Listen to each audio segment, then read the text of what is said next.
Continuando o capítulo 19 do livro de Joyce Meyer, Campo de Batalha da Mente. Não resmungue, censure e nem se queixe. Fazei tudo sem murmurações, nem contendas, nem censuras contra Deus, sem questionamento, nem dúvida entre vós, para que vos torneis irrepreensíveis e sinceros, inocentes e incontaminados, filhos de Deus, inculpáveis, sem defeito, incensuráveis, no meio de uma geração pervertida e corrupta, espiritualmente pervertida e perversa, na qual resplandeceis como luzeiros, estrelas ou faróis brilhantes claramente no mundo escuro. Filipenses 2, 14 e 15. Algumas vezes parece que o mundo inteiro está se queixando. Há muito murmúrio e queixa e tão pouca gratidão e apreciação. As pessoas se queixam sobre o seu trabalho, seu chefe, quando deveriam ser agradecidas por terem um trabalho regular e apreciar o fato de não estarem vivendo em um abrigo para desempregados em qualquer lugar ou em pé na fila da sopa. Muitas daquelas pessoas pobres ficariam emocionadas por terem um emprego apesar das suas imperfeições. Elas estariam mais do que desejosas de tolerar um chefe não tão perfeito para ter um salário regular, viver na própria casa e cozinhar a própria comida. Talvez você realmente precise de um emprego mais bem pago, ou talvez você tenha um chefe que o trate injustamente. Isso é uma infelicidade, mas a saída não é por meio da queixa. Não se lamente ou se preocupe, ore e agradeça. Não lamenteis nem andeis ansiosos de coisa alguma, em tudo, em cada circunstância e em tudo. Porém, sejam conhecidas diante de Deus as vossas petições, pela oração e pela súplica, pedidos definidos com ações de graça. Continuai a fazer vossos pedidos conhecidos a Deus. Filipenses 4:6. Nesse versículo, o apóstolo Paulo nos ensina como resolver nossos problemas. Ele nos instrui a orar com ações de graça em todas as circunstâncias. O Senhor me ensinou o mesmo princípio desta maneira. Joyce, por que eu deveria lhe dar qualquer coisa se você não é grata pelo que já tem? Por que deveria dar-lhe algo mais sobre o que você se queixar? Se não pudermos oferecer nossos atuais pedidos de oração de uma base de vida cheia de ações de graça, não conseguiremos uma resposta favorável. A palavra não diz orar com queixas, ela diz orar com ações de graça. Murmuramos, resmungamos, censuramos e queixamos. Geralmente quando algo não saiu do jeito que queríamos ou quando estamos tendo de esperar por alguma coisa por mais tempo do que o esperado. A palavra de Deus nos ensina que devemos ser pacientes durante esses tempos. Descobri que a paciência não é a habilidade de esperar, mas a habilidade de manter uma boa atitude enquanto se espera. É muito importante que este assunto de queixas e todos os tipos relacionados de pensar e conversar negativamente sejam encarados muito seriamente. Creio sinceramente que Deus me deu uma revelação de como é perigoso permitir que nossa mente e nossos lábios sejam controlados por eles. Deus disse aos israelitas em Deuteronômio 1:6: tempo bastante haveis estado neste monte. Talvez você tenha estado em volta da mesma montanha muitas vezes e agora esteja pronto para continuar. Se assim é, será bom lembrar-se de que você não irá adiante de maneira positiva enquanto seus pensamentos e sua conversa estiverem cheios de queixas. Eu não disse que seria fácil não se queixar, mas você tem a mente de Cristo. Por que não tirar o máximo proveito dela? Capítulo 20. Não me faça esperar por nada, mereço tudo imediatamente. Mentalidade de deserto. Sede, pois, irmãos, pacientes enquanto esperais, até a vinda do Senhor. Eis que o lavrador aguarda com paciência o precioso fruto da terra. Vede como ele se mantém paciente e vigilante sobre ela, até receber as primeiras e as últimas chuvas.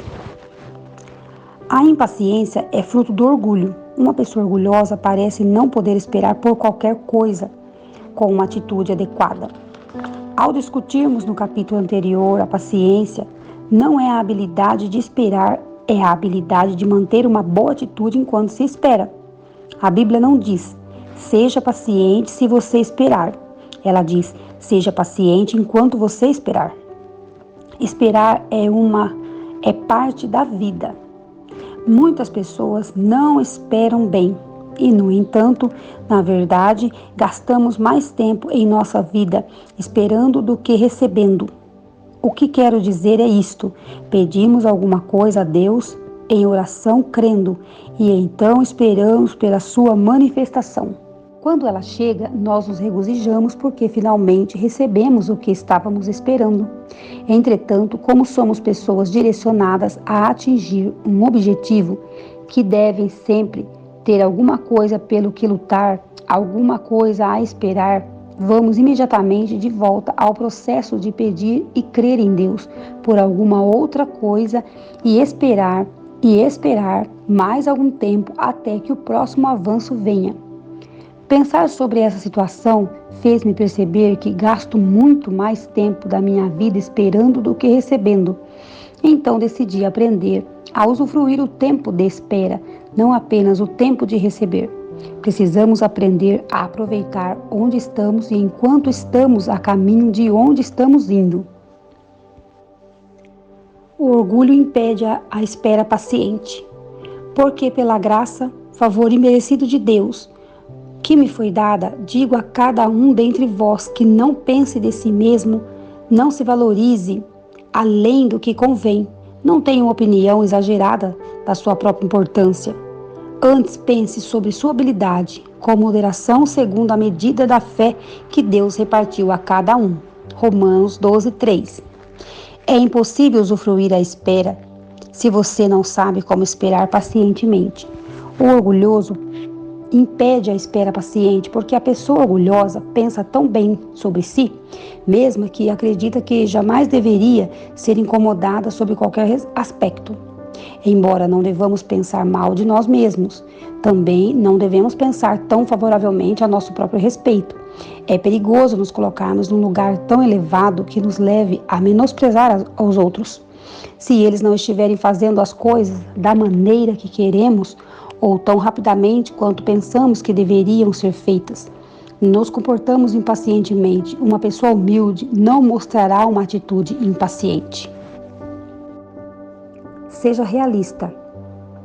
No mundo, passais por aflições, provações e tribulações e frustrações, mas tende bom ânimo, tende coragem, sede confiantes, seguros, destemidos. Eu venci o mundo. Eu o privei de poder para fazer-vos mal e o conquistei para vós. João 16:13. Outra maneira pela qual Satanás usa nossa mente para nos conduzir a um comportamento impaciente é nos levar a pensar que somos idealistas em vez de realistas. Se colocarmos na nossa cabeça a ideia de que tudo o que diz respeito a nós, nossas circunstâncias e nossos relacionamentos deveria sempre ser perfeito, nenhuma dificuldade, nenhum obstáculo, nenhuma pessoa desagradável com quem lidar, então estamos caminhando para uma queda. Ou, na verdade, deveria dizer que Satanás está nos determinando uma queda pela nossa forma errada de pensar. Não estou sugerindo que sejamos negativos. Sou uma crente firme em atitude e pensamentos positivos, mas estou sugerindo que sejamos realistas o suficiente para percebermos antecipadamente que muito poucas coisas na vida real são perfeitas. Meu marido e eu viajamos quase todo final de semana para uma cidade diferente para dirigir conferências. Muitas vezes alugamos salões de baile, de hotéis e de centros cívicos ou de convenções. No início eu ficava impaciente e frustrada cada vez que alguma coisa saía errado em um desses lugares. Coisas como o ar-condicionado que não funcionava direito ou talvez nem funcionasse ou de jeito nenhum, ou iluminação insuficiente no salão de conferência, cadeiras manchadas, rasgadas, com o estofamento escapando para fora, ou o resto do bolo da recepção de casamento da noite anterior ainda no chão. Eu sabia que havíamos pago um bom dinheiro pelo uso dessa sala e que as havíamos alugado de boa fé, esperando que estivessem em boas condições. Então ficava muito irritada quando isso não acontecia. Fazíamos tudo o que podíamos para tentar assegurar que os lugares que alugávamos eram limpos e confortáveis, mas apesar disso, em 75% deles, alguma coisa não correspondia às nossas expectativas. Houve ocasiões em que nos prometeram reserva antecipada para a nossa equipe de viagem. Entretanto, nós chegamos e nos diziam que não haveria salas disponíveis por muitas horas. Os funcionários do hotel frequentemente davam informações erradas a respeito dos horários das nossas reuniões, apesar de ter-lhes sido dito repetidas vezes e até mesmo ter-lhes sido enviado material impresso com as datas e horários exatos. Frequentemente, empregados do hotel e do buffet eram rudes e preguiçosos. Muitas vezes, a comida que pedíamos para o lanche não era a que supunhamos ser.